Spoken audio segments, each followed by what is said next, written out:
You can see that the two charts each give quite a different picture of the performance of boys and girls in the two key subjects of math and English.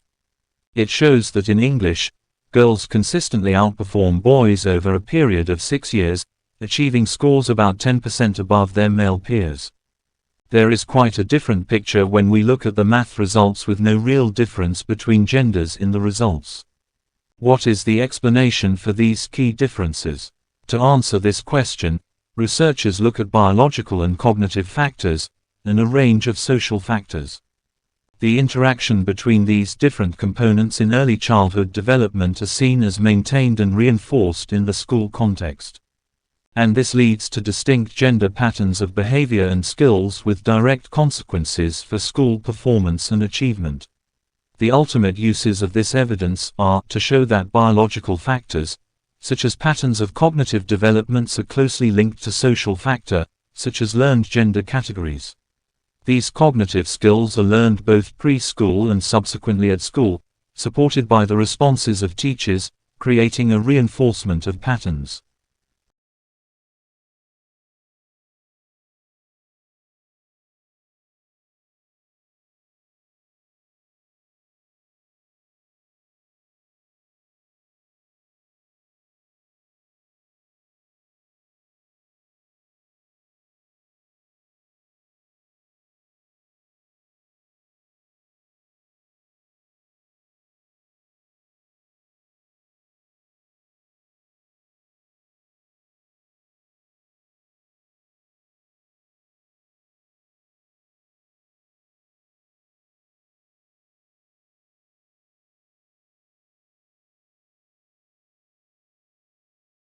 At the top, you would have a king.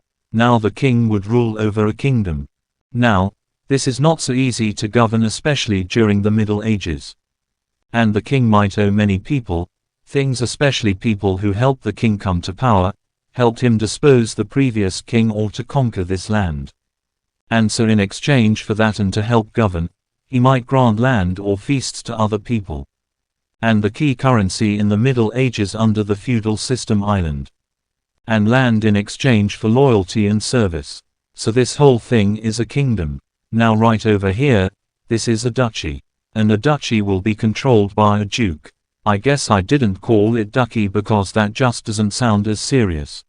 So the king might grant a duchy to a duke, and in exchange, the duke would provide loyalty pledged their fealty. If the kingdom is threatened, the duke will fight alongside. The king would provide their own.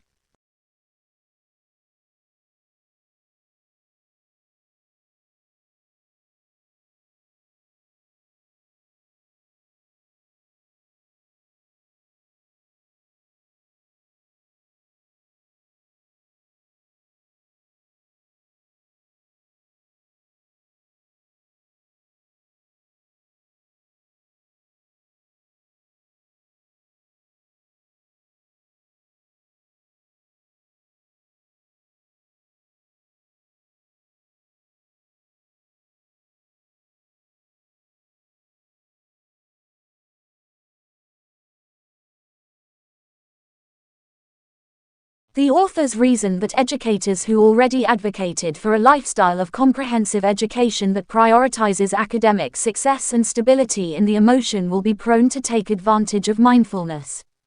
Because they know that although emotions are not contentious for scholars but one of key understanding and reason why they think mindfulness could support scholars to tame the emotions.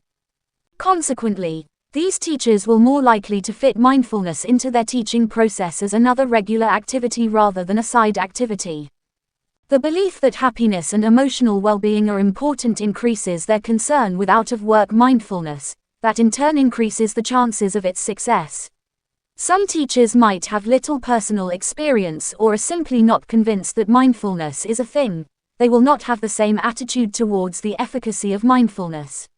While a person who has not been following the mindfulness may not understand why it is so important to do it,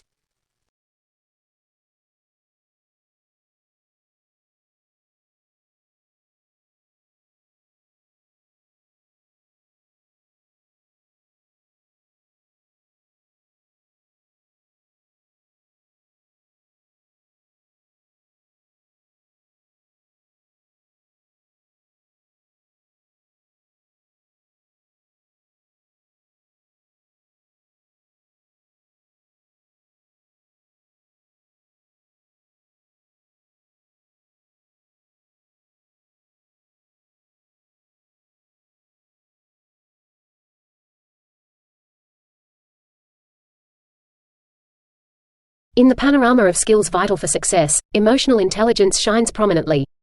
It's the ability to be aware of, control, and express our emotions judiciously and empathetically that marks our path, not just through academia, but through life. Emotional intelligence is crucial in developing robust relationships, both personal and professional. It equips us with the sensitivity to navigate social complexities, leading to more fruitful collaborations and deeper connections.